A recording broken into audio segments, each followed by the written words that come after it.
One teaching pathway में सभी का स्वागत करते हैं और आशा करते हैं कि आप सभी ठीक होंगे। मैं हूं आपका दोस्त डॉक्टर यालोन।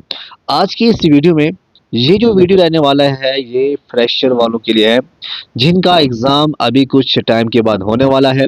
जी हां, 2025 में अगर आप देख रहे हैं इस वीडियो को और 2025 का एग्जाम देने जा रहे हैं, ये मैं फ्रेशर की बात कर रहा हूँ। अगर आपका बैकलॉग है तो आप प्रीवियस वीडियो मेरा देख सकते हो, वो भी बॉटनी के ऊपर है, क्योंकि सिलेबस में कुछ थोड़ी बहुत चेंजिंग्स है। टोटल 100 मार्क्स ही आपको पूछे जाएंगे। 10 मार्क्स के आपको 4 क्वेश्चन पूछे जाएंगे 40 मार्क्स, और 22 मार्क्स के 2 क्वेश्चन पूछे जाएंगे 44 मार्क्स। बाकी जो बच्चे आपके 16 मार्क्स वो आपके 2-2 मार्क्स के 8 क्वेश्चन पूछे जाएंगे।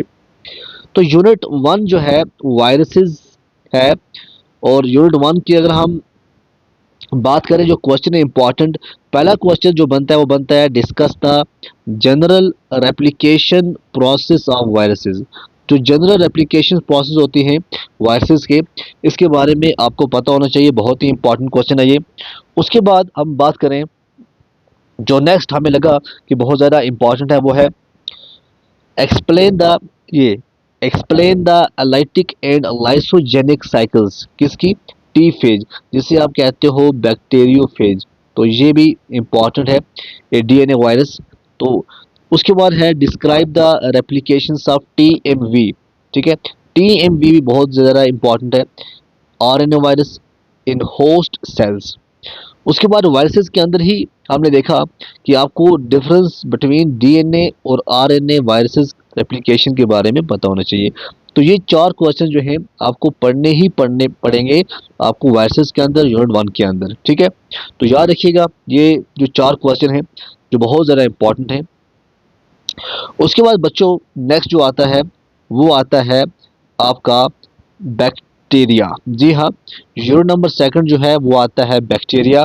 और बैक्टीरिया की अगर हम बात करें, बैक्टीरिया में जो क्वेश्चन बनते हैं, सबसे पहला क्वेश्चन बनता है डिफाइन जेनेटिक रिकॉम्बिनेशन। जी हाँ, जेनेटिक रिकॉम्बिनेशन बैक्टीरिया के अंदर बहुत ज़्यादा इंपॉर्टेंट है।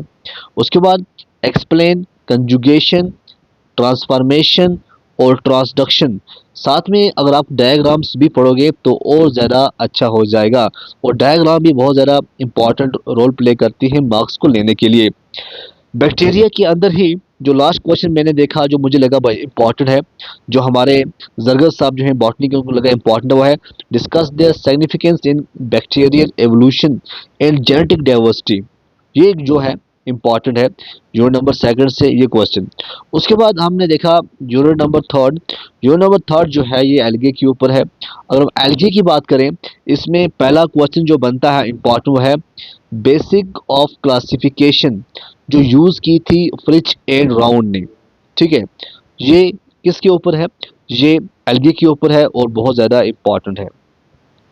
कंपेयर देयर क्लासिफिकेशन क्राइटेरिया, ये भी आ सकता है। Provide examples of algal group under each classification system. तो अलगल ग्रुप्स के बारे में अगर आपको पता होगा तो ये भी बहुत ज़्यादा इंपॉर्टेंट है। उसके बाद अगर हम देखें जो जो एल्गे है, एल्गे का इंपॉर्टेंट इसलिए बनता है क्योंकि इसके अंदर कुछ रिप्रोडक्शन और लाइफ साइकिल्स आपको पढ़नी पड़ती हैं। जैसे हम बात करें लाइफ साइकिल है, आपने पढ़ा ही होगा यूडोगोनियम। ठीक है, तो ओडोगोनियम जो है ये इंपॉर्टेंट है इसमें। उसके बाद आपने पढ़ा होगा लाइफ साइकिल किसके बारे में, बैक बैट्रेको बैट्रैको स्पर्मम। ठीक है, पेट्रैकोस्पर्मम है, ओडोगोनियम है, ये बहुत ज़्यादा इंपॉर्टेंट है, इनका आ सकता है। और लास्ट जो है इंपॉर्टेंट है वो है नोस्टॉक। ठीक है, इन तीनों की लाइफ साइकिल अगर आपने पढ़ी होगी तो इंशाल्लाह आप अच्छे मार्क्स लाओगे। उसके बाद आता है यूनिट नंबर 4 अलगे। जी हाँ, algae and environment. Algae and environment में हमने देखा क्या कुछ है इसमें। रोल ऑफ एल्गे का क्या है इन्वायरमेंट के अंदर, जैसे ऑक्सीजन प्रोडक्शन, पोल्यूशन इंडिकेटर, ये आपको बताना है role of algae in environment के अंदर क्या है।